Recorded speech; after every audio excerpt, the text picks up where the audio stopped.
Hi, and welcome to Creepy Crime Story, where the darkest truths aren't imagined, they're real. Brattleboro, Vermont, just before 1 a.m. July 19th, 2022. A Toyota Tacoma sits quiet on Elliott Street. Within minutes, what begins as a welfare check becomes a crime scene. The name attached to the VIN and plate is Mary Anderson, 23.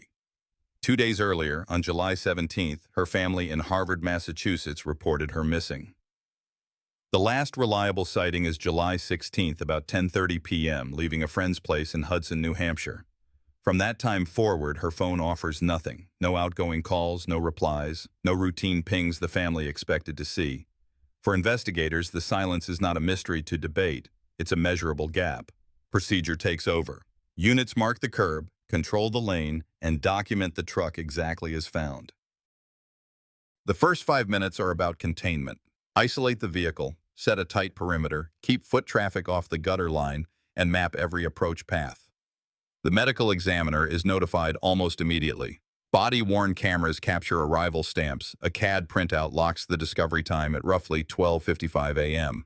The working posture is cautious and clinical. One scene, one chain of custody. The truck is treated as the body is seen. No neighbors report forced entry next door. That matters. Whatever happened wasn't a housebreak, and nothing suggests a backyard struggle. The anomalies are quiet ones, the way the truck is positioned on a public street, the time of night, and the absence of any obvious disturbance around it. Investigators document the interior without speculating. Seat position and steering column are photographed. The console and floorboards are logged for later trace. Exterior glass and handles are checked and preserved. Every choice is about preserving options. If a trajectory or contact pattern exists, it will be discovered in the lab, not argued on the curb. Timeline is the backbone. July 16th at about 10:30 p.m., last seen in Hudson. July 17th in the late afternoon, the missing person report in Harvard. July 19th, just before 1 a.m., the Tacoma and Mary are located in Brattleboro. Those three fixed points give the file structure. Everything else, camera pulls, roadway sightings, carrier data, will have to land between them without bending the clock. The most important negative finding is logged plainly. No verified communications from Mary after approximately 10:30 p.m. on July 16th until discovery at 12:55 a.m. on July 19th. That is a dark interval, not a theory. Voiceover teams sometimes chase emotion first. This case doesn't need that. It needs accuracy. A young woman goes missing, and then, later that night for a different town, the truck surfaces. In places like Brattleboro, murders aren't just crimes. They pull at the seams of a quiet routine. The job here is to gather facts that hold up when the audio is off and the transcript is all that remains. Custody leaves the curb. The next stop is the morgue, where preliminary impressions become confirmed findings and the cause of death is fixed to paper. The transfer is quiet and documented. Evidence seals are checked at the loading bay, logged against the incident number, and escorted straight to intake. No one debates theories in this room. The objective is narrow. Identify, preserve, and fix medical facts to paper so they will hold up in court, on appeal, or years later when memories fade. Identification is completed by matched records and chain of custody signatures. Clothing layers are photographed before removal, each item bagged separately, exterior surfaces shielded from contact. Swabs and cuttings are taken only after the overview photos and measurements are complete. The team notes that the vehicle functioned as the primary scene. Therefore, anything collected here must be labeled as body is seen to separate it from materials lifted inside the truck. That labeling prevents cross-contamination in the paperwork and protects the evidentiary story from getting scrambled later. The external exam documents general condition and any injuries visible without incision. There is a single gunshot wound to the head. The wording is deliberate. Apparent on first pass, confirmed only after the full examination and radiography. Trajectory discussions are kept minimal at this stage. Orientation is described, not interpreted. Hands are bagged during transport and unbagged for collection in the order set by the protocol. Fingernail trimmings and reference samples are taken. Hair standards are packaged. All samples are sealed, initials placed across the tape, and logged with timestamps that match the intake sheet. Radiographs are performed to capture any metallic fragments, potential projectile course, and associated bony injury. The images go into the case file with unique identifiers that line up with the autopsy report numbers. If the bullet or fragments are present, they are removed by the medical examiner and placed in labeled containers. The report will not presume caliber. It does not need to. The purpose is to produce clean material for the firearms lab without editorializing. Toxicology samples, blood where available, vitreous if indicated, are collected and sealed. Results will take time. They are important for completeness, but are not the pivot point here. The visible injury pattern already points the case toward homicide. Tox will not change that cause, though it may add context to the victim's physiological state. In a voiceover script, this is where many productions lean into speculation. We won't. The exam tells us what it tells us. A gunshot wound to the head is the cause. Manner is homicide. With the external findings secured, the autopsy proceeds to confirm internal damage consistent with that single shot. The final wording, after review and sign-off, reads in clear terms. Cause of death, gunshot wound to the head. Manner of death, homicide. The date on that determination matters for timeline integrity. It anchors the investigative narrative and prevents later drift. When detectives write their affidavits, they will cite this language, not paraphrase it. Clothing and personal effects are repackaged with fresh seals. Each envelope carries the case number, item description, collector initials, and time. The truck remains the primary scene, so transfer traces, a fiber here, a particulate there, are expected and labeled accordingly.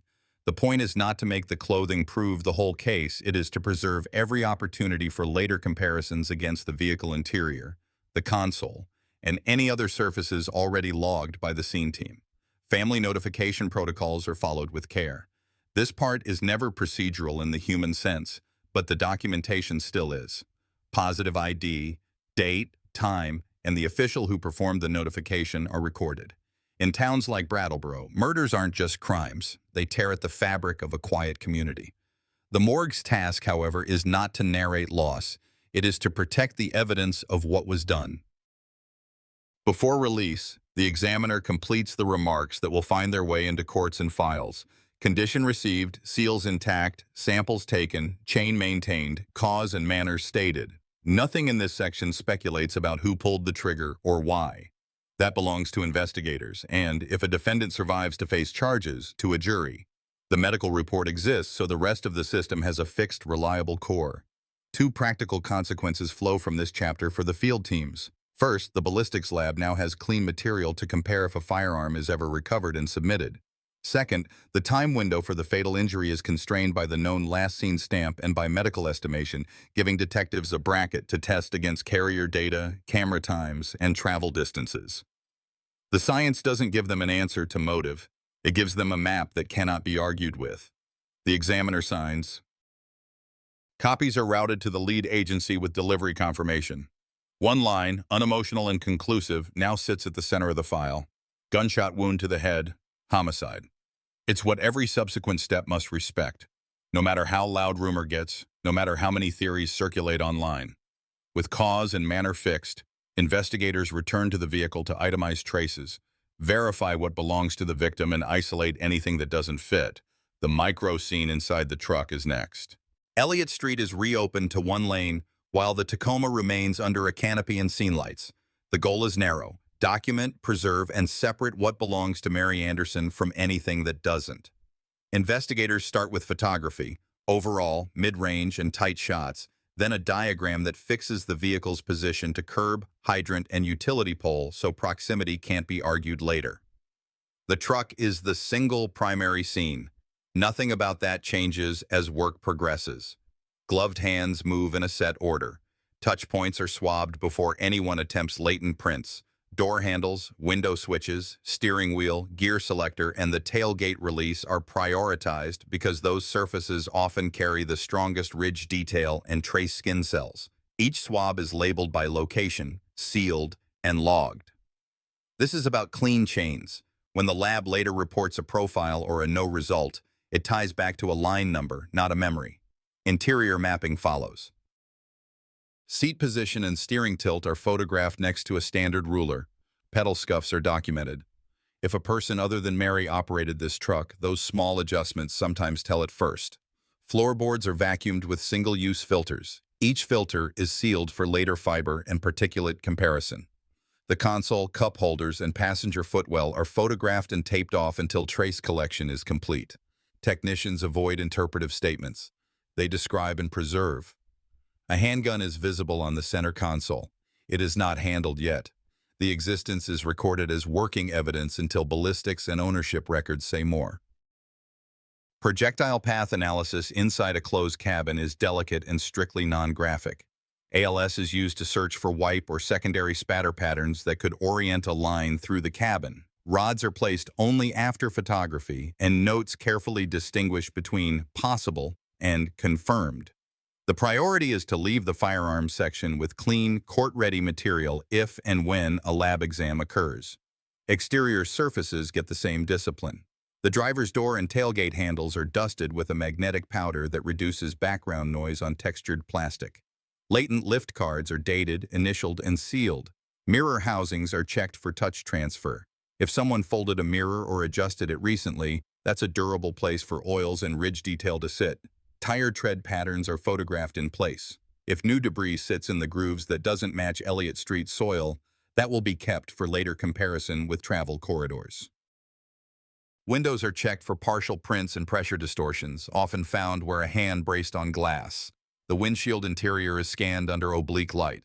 Any streaks are photographed. Swabs are taken only if a distinct transfer is visible. The truck bed is examined last. If a bed liner is installed, technicians lift fibers and particulate along the seams where material gets trapped. All of this can sound like small stuff. In homicide work, small is where cases either hold or break. Neighborhood cameras come into play without moving the truck prematurely. A quick canvas verifies which storefronts, porches, or traffic cams look toward Elliott Street and which capture approach lanes. Investigators request retention from those systems in a set time window, just wide enough to catch a possible arrival and any follow vehicle. This is still the micro-scene chapter, so the footage isn't argued here. It's indexed so the digital team can fold it into the broader route later. The vehicle is then prepared for transport to a controlled bay. Before it rolls, a final sweep collects loose fibers from seat backs and belts with adhesive lifters. Those lifters are low-tech but effective, and they keep comparisons honest when lab analysts later put interior fibers next to clothing from the morgue's body-as-seen packaging. What belongs to Mary should appear across those two sources. Anything that repeats only in the cabin and not on her clothing earns attention. Every step is timed. The benefit is twofold. First, to show the sequence is logical and methodical. Second, to guard against claims of post-scene contamination. If a defense expert later says an item could have been placed after the fact, the timestamps and cross seals either support that speculation or they don't. In towns like Brattleboro, murders aren't just crimes. They test how well institutions keep records when pressure rises. Here, the records are the answer. The day's work ends with a concise evidence ledger. Physical confirmed now includes the truck, its Massachusetts plate verification, and the collected trace that survived handling and packaging.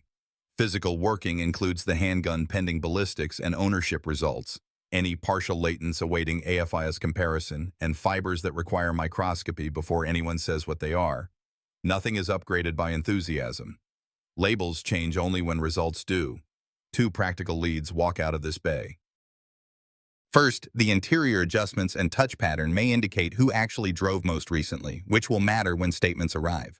Second, the fiber and particulate kit gives the lab something to cross-check against clothing and, if located, any dwelling or vehicle tied to a person of interest. The micro-scene doesn't solve the homicide alone. It gives detectives a clean set of comparisons that won't collapse when challenged. With cause and manner fixed, attention shifts from the autopsy suite to the route that carried Mary Anderson's Toyota Tacoma into Brattleboro. Detectives open with the records that outlast guessing. Carrier logs for the phone number assigned to Mary, call and text detail from the provider, and account metadata that shows activity without exposing content. For 2022, this means timestamps, towers used, and successful or failed attempts, not GPS trails and not app pings. The request covers the window from the last reliable sighting in Hudson on July 16th through the early hours of July 19th, when the Tacoma was found. The first finding is negative and therefore useful. No verified communications from Mary's device after late evening on July 16th. That silence doesn't prove where the phone went. It marks a gap the rest of the file has to fill. License plate readers along the customary corridor between central Massachusetts, southern New Hampshire, and the Connecticut River Valley are queried next. Investigators don't assume a single road. They set a wide net across approaches into Brattleboro and ask for hits keyed to the Massachusetts plate on Mary's truck. A handful of systems return within hours. Others require formal preservation and delayed export. The point is not to force a narrative out of the returns, but to bracket an arrival window. What could reach Elliott Street when cameras, business hours, and traffic tend to thin out? Where the records leave gray space, detectives widen the interval rather than compress it to fit a theory. Municipal and commercial video is then pulled to add texture. Fuel stations, convenience stores, and intersections near ingress lanes into town receive a time window that is a little larger than the LPR bracket. When a camera can't export the same day, staff are asked to lock the footage so it isn't overwritten.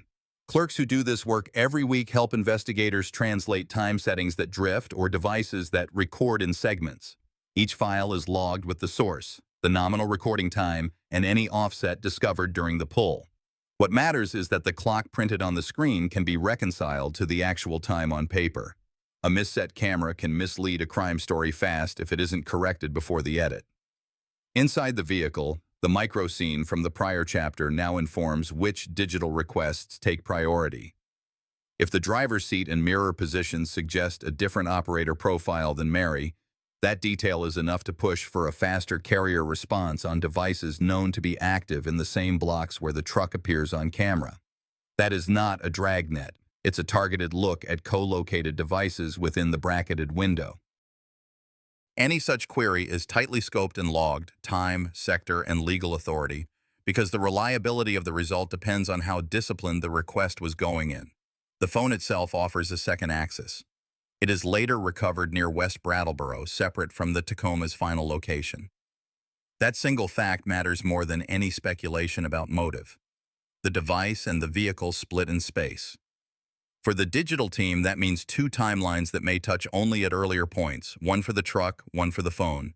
If a handset expert can extract shutdown and power on events, those will be plotted against tower use to see if the absence of communications matches an actual power state or only a choice not to use the device. No conclusion is announced at this stage. The lab will answer what the handset can answer. As the corridor map fills, a handful of stills are printed for field follow-up. A truck consistent with the Tacoma's color and plate is seen at a distance near a commercial lot. A second angle, minutes apart, shows similar taillight geometry on an approach lane into town. Neither image proves identity on its own, so each is labeled working and reserved for later comparison to the vehicle's known characteristics. A small sticker in one corner of the rear glass, a scuff under the tailgate handle, the exact position of the front plate bracket. Where the view is too soft to be decisive, investigators resist the urge to enhance and interpret. The camera can only deliver what it captured. Financial checks are run in parallel for the same window. Investigators look for card transactions tied to Mary's accounts and for any charges that would anchor the truck or the phone to a location. The absence of spending across July 17th and July 18th is another negative finding to note. If the Tacoma stopped for fuel and a card was not used, that observation will be pushed to the interviews team to ask about cash habits, typical route choices, and whether Mary routinely traveled with small bills. None of that assigns blame. It suggests where to look for a clerk who might remember a late-hour customer. Two caution flags are posted in the running log. First, if the camera lattice and the plate readers deliver a path that is too linear, a second pass is ordered to test whether time drift or equipment gaps are making the trip look cleaner than it was. Second, if the phone's inactivity lines up perfectly with the truck's movement, detectives ask whether they are seeing correlation or coincidence. The data align too cleanly. Sometimes that was the problem. Field work resolves those questions, not spreadsheets. Later that night, the digital map will intersect with a separate police contact in West Brattleboro, but this chapter stops at the threshold. The goal here is narrow: anchor movement with lawful records, preserve every file with a chain that can be verified, and keep the narrative from outrunning the evidence. On a quiet street or in a lab bay, the same rule applies. Every assertion needs a timestamp that survives scrutiny. Next, statements and timelines from people close to Mary will be measured against these stamps to see which claims hold and which fail the clock. The corridor map is on the wall. Now words are measured against it. Detectives begin with those who saw Mary Anderson last while the times are still fresh. Friends in Hudson describe a normal exit around late evening on July 16th. No drink in hand, no argument, no plan to detour. They emphasize her habits. She texted when she arrived. She called if running late. That habit never triggered after 10:30 p.m., which aligns with the negative phone record already logged. The absence is not speculation anymore. It is a match between behavior and data. Family in Harvard recount recent stress tied to a breakup. They describe outreach attempts on July 17th, the decision to contact police that afternoon, and the specific concern that Mary would not go off the grid. These statements are cataloged without commentary, then plotted against the digital timeline from the prior chapter. Nothing about the family's timeline conflicts with the records. If anything, it tightens why the missing person report was filed when it was. Investigators then contact Matthew Davis, identified by authorities as a former boyfriend, and later a person of interest. The approach is standard. Confirm recent interactions, ask for movements between the night of July 16th and the early hours of July 19th, and document any devices carried. If a person offers locations, those are written down before the interviewer reveals what cameras or plate readers captured. When a story stands on its own, it's easier to test. If exact times are provided, leaving a residence, visiting a business, traveling a corridor, those times are compared to the bracketed LPR hits and any camera pulls. Where a statement lands outside the window, the discrepancy is flagged for a second pass. Other interviews are narrow and purposeful. Coworkers are asked about shifts, schedule swaps or absences, friends about calls, rides, or changes in routine, neighbors about vehicles seen at odd hours. Clerks along the approach into Brattleboro are shown stills of a Tacoma consistent with Mary's and asked only 2 questions. Do you remember this truck, and do you have any footage preserved? The answers are logged with the exact phrasing used. A clerk's memory isn't allowed to drift on a leading question. 2 tensions emerge. First, one witness places Mary's Tacoma on a route that would not be the most direct into town. The digital grid does not confirm that sighting. The statement isn't discarded, but it's held as working, pending a second camera source. Second, a recollection about a late-night call from an unfamiliar number is offered by a friend. Carrier records for that line show no completed outgoing call to the friend's phone in the window provided. That conflict is documented and returned to the witness for clarification. Sometimes a remembered voicemail was a social media message, not a call. Precision matters. As interviews accumulate, the running log stays clinical. Relationship context is noted, but only where it affects verifiable actions. Who had access to the Tacoma? Who knew Mary's routes? Who might anticipate her movements? The aim is not to paint motives. It is to decide which statements survive the clock, the camera, and the carrier. The data aligned too cleanly. Sometimes that was the problem. When someone's story matches the map in every place, investigators double-check the device, time, and the camera offsets to make sure the alignment is earned.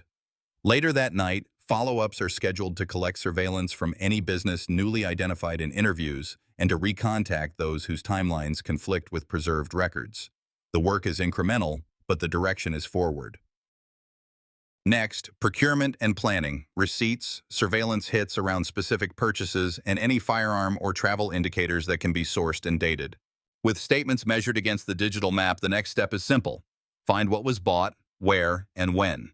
Detectives issue lawful requests for bank and card activity tied to Mary Anderson and to Matthew Davis, the former boyfriend publicly named by authorities as a person of interest. The window matches the corridor already established, Harvard, Massachusetts, Hudson, New Hampshire, and the approach into Brattleboro, Vermont. Returns are cataloged by timestamp and merchant code, then used to generate targeted camera requests at those exact locations. Negative findings matter here. No spending on Mary's accounts after the last reliable sighting. That absence doesn't tell a story, it narrows one. Surveillance is pulled where merchants confirm recordings exist. Stills are printed with visible timestamps, and when systems drift, the offset is measured so the minute on screen matches the minute on paper. Investigators avoid enhancement beyond clarity. Features are compared later to the Tacoma's known identifiers and to any subject captured near doors, pumps, or counters. Where a clerk recognizes a person or remembers a vehicle, The statement is taken without leading language and parked as working until a second source supports it. Retail queries extend to any lawful records involving firearms, ammunition, or accessories linked to named subjects. Public materials in this case have not identified where the fatal firearm was recovered. So any weapon source tracing remains an open task rather than a narrative conclusion. The goal is evidentiary hygiene. Collect receipts, preserve video, and let the lab, not speculation, move a label from working to confirmed. Carrier returns already fixed a dark interval after late July 16th. Analysts now layer that grid against any merchant hits to test whether a device was likely in range during a recorded stop. When a receipt time aligns with a camera clip, the sequence is packaged for field follow-up, staff interviews, exterior views, and a clean export before overwrite. If a business cannot export remotely, officers schedule an on-site pull the same day to avoid loss. One physical recovery adds weight. Mary's cell phone is found later in the West Brattleboro area where Davis fled during a police contact. That is logged as a confirmed location event for the device and treated as independent from the Tacoma's final position on Elliott Street. It doesn't answer motive. It anchors proximity and justifies expanding preservation requests to nearby exteriors and roadway cameras. From a processing standpoint, the phone's timeline is split from the truck's and analyzed as its own route, then overlaid only where timestamps intersect. Investigators also test travel and medical indicators. Travel checks to lodging, transit, or rideshare systems return no anchors in the corridor window tied to the named subjects. Medical checks show no time-stamped encounters relevant to the period. Those no-record results push more weight back onto the camera lattice, plate readers, and the limited financial breadcrumbs that do exist. By the end of the cycle, the procurement board lists what's actionable. 2 merchant videos in Massachusetts queued for export, 1 Vermont camera requiring an on-site pull, and financial returns that show no activity on Mary's accounts after Hudson. It isn't dramatic, it is durable. In a crime story built for court, durability is the win. Next, the interagency posture and charging theory, how multiple jurisdictions coordinated warrants, preservation orders, and the later encounter that prosecutors reviewed. With procurement leads queued, the investigative lens shifts to what could be charged and how multiple agencies move in sync when a violent crime crosses state lines. Vermont State Police managed the homicide investigation with Brattleboro Police as the originating agency. Parallel coordination runs to Massachusetts State Police detectives assigned to the Worcester County District Attorney's Office and to Harvard Police for victim-side warrants, records, and notifications. Hudson, New Hampshire, is looped for last seen confirmation and any camera or call logs that anchor Mary Anderson's movements before she vanished. The goal is clean jurisdiction. Vermont owns the body and vehicle scene and downstream autopsy. Partner agencies secure out-of-state records through their own courts and transmit returns under established memoranda and mutual aid practices. Charging theory is straightforward on paper. The medical examiner has ruled Mary Anderson's death a homicide by gunshot wound to the head. That finding supports probable cause for a homicide complaint if supported by corroborating evidence, weapon linkage, opportunity and proximity, and digital or testimonial alignment. Prosecutors outline the latter, bind over on the complaint, presentment to a grand jury, and a later superseding indictment if additional facts warrant. The latter never deploys because later that night, the person of interest, Matthew Davis, dies after a police encounter in West Brattleboro. That development changes tactics, not standards. Evidence is still built to courtroom strength. The file may be closed administratively only when the record can withstand external review. Interagency work is methodical. Vermont investigators obtain search warrants for the Tacoma, associated devices, and cloud accounts. Massachusetts detectives secure any relevant residence, storage, or vehicle locations tied to Davis and pursue retail and surveillance returns inside their borders, then certify them for interstate use. Preservation orders hold third-party data in place while affidavits are drafted.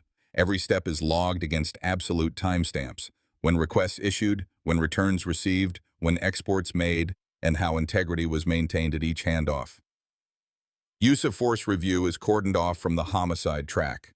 A Brattleboro officer and 2 Vermont state troopers fired during the West Brattleboro contact. Davis is pronounced dead at the scene. A knife is recovered nearby. That sequence moves into independent review by the Vermont Attorney General's Office and the relevant state's attorney for justification analysis. The homicide team contributes factual packets, scene maps, witness statements, device events, but does not opine on force. Keeping those lanes separate protects both outcomes. What would a charge have looked like had Davis survived? Prosecutors indicate the likely posture would begin with second-degree murder based on malice and the autopsy's findings, with room to adjust as ballistics and trajectory analysis matured. Proof of where still matters. If the shooting occurred outside Vermont, venue questions arise. If inside, Vermont retains jurisdiction even though the vehicle was found within Brattleboro. That is why the geography chain, Hudson to Brattleboro with identified stops in Massachusetts, is documented with precision. A final interagency note concerns victim services. Cross-border cases can scatter families and evidence. The teams coordinate a single point of contact so updates remain consistent and avoid rumor. It is not about optics, it is about accuracy. In towns like Brattleboro, clarity is one way investigators show the work. Next comes pretrial posture, admissibility, motions, and how the file is structured when the central suspect is deceased. With no trial possible, investigators still close the record as if a courtroom review might one day occur. Warrants for the Tacoma, Mary Anderson's phone, and digital logs were checked for scope and timing. Each piece of evidence was logged with full chain of custody, and negative findings, such as the absence of phone or bank activity after her last sighting, were recorded without speculation. The medical examiner's ruling of homicide by a single gunshot wound anchored the file. Evidence from the West Brattleboro encounter, where Matthew Davis died, was handled separately under use of force review, ensuring clarity and no conflict with the homicide record. Victim services kept Mary's family informed while public records were redacted only for privacy and method protection.